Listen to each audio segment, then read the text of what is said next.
শুক্রবারে সকাল ৮টায় যখন ঘুম ভাঙলো তখন দেখি ওয়েদারের এই অবস্থা। এরকম ঝোড়ো হাওয়া, মেঘলা আকাশ, এই সময়গুলোতে বাইরে বেরোতে কিন্তু বেশ লাগে। এদিকে বাসার বাজার সব শেষ, সারা সপ্তাহ তো একদম সময় পাইনি বাজার করার। আবার কারেন্ট বিলও রিচার্জ করার দরকার ছিল, তাই ভাবলাম যে রেডি হয়ে বের হয়ে যাই। স্বপ্নতে গেলে একই জায়গাতে সব বাজার করে ফিরতে পারবো এবং সময়ও বেঁচে যাবে। তাই স্বপ্নতে চলে গেলাম এবং আসার পথে বিকাশের দোকান থেকে কারেন্ট বিল রিচার্জ করার প্ল্যান। শুক্রবার দিন অন্যান্য সেকশনগুলো এরকম ফাঁকা থাকলেও মাংসের সেকশনটা কিন্তু একদম জমজমাট থাকে। শুক্রবার সকালে মাংসের সেকশনে বেশ হই হুল্লোড় চলে। কার সিরিয়াল আগে, কে পরে নিবে, এই নিয়ে বেশ বাকবিতণ্ডা চলতে থাকে। তো আমি আমার বাজারটা শেষ করে যখন স্বপ্ন থেকে বের হলাম, তখন দেখি যে পুরো শহরটা যেন বৃষ্টিতে স্নান করে নিয়েছে।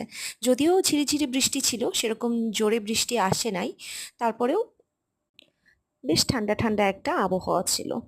সব বাজার শেষ করে ফেরার সময় নিজের জন্য একটি কুলফি ড্রিঙ্ক নিয়ে ফিরেছিলাম। এখন এই কুলফি ড্রিঙ্ক খেতে খেতে বাজারগুলো গুছিয়ে নিই। এই ড্রিঙ্কটা আমার এর আগে কখনো খাওয়া হয়নি, আজকে ট্রাই করছি। এর আগে সবসময় বাদামের দুধ বা এই টাইপের যে ড্রিঙ্ক সেগুলো খাওয়া হয়েছে। চালগুলো সব পটে ঢালার পরেও কিছু চাল বেঁচে গেল, সেগুলো প্যাকেটেই রেখে দিলাম। আর কিছু কিছু জিনিস মার জন্য কিনে ফেললাম, কারণ আমার আগে দেখা যেত ঢাকায় থাকতে মার সাথে সপ্তাহে বা মাসে কোনো না কোনো সময় বের হওয়া হতো, তখন একসাথে দুজন মিলে বাজার করতাম। এখন তো সেটা হয় না, তাই যখনই বাজারে যাই যেটা দেখি মার জন্য দরকার সেটা নিয়ে ফেলি। এই সোপ বারগুলো আমি ইউজ করি না, মা এগুলো ইউজ করে এবং সে এখনও সেই হুইলের যুগেই পড়ে রয়েছে, তাই তার জন্য সোপ বারগুলো নিয়েছি। গুড নাইটের একটা প্যাকেট নিয়ে নিলাম তার জন্য। আর এই যে আমার জন্য বিস্কিট অ্যান্ড চকলেট স্প্রেডগুলো নিয়ে আমি ইচ্ছা করি এই চকলেট স্প্রেড টাইপের জিনিসগুলো কম করে কিনি, যেন আমার কম খাওয়া হয়, না হলে প্রচুর খেয়ে ফেলি। আর আমার মোস্ট ফেভারিট জিনিস হচ্ছে তিলের নাড়ু, এটা আমি সবসময় নেই।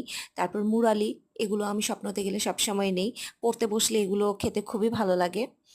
আর সমস্ত কিছু গুছানোর পরে দেখলাম যে হ্যান্ড ওয়াশটা রয়ে গেছে। হ্যান্ড ওয়াশ আমার প্রচুর ইউজ হয়, এই জন্য আমি দেখা যায় বাই ওয়ান গেট ওয়ান বা বাই টু গেট ওয়ানে হ্যান্ড ওয়াশ পেলে নিয়ে নিই। সমস্ত জিনিস গোছানোর পরে দেখলাম যে ওয়েদার তখনও গ্লুমি। কি খাবো ভাবতে ভাবতে ভাবলাম যে তেহেরি করে ফেলি।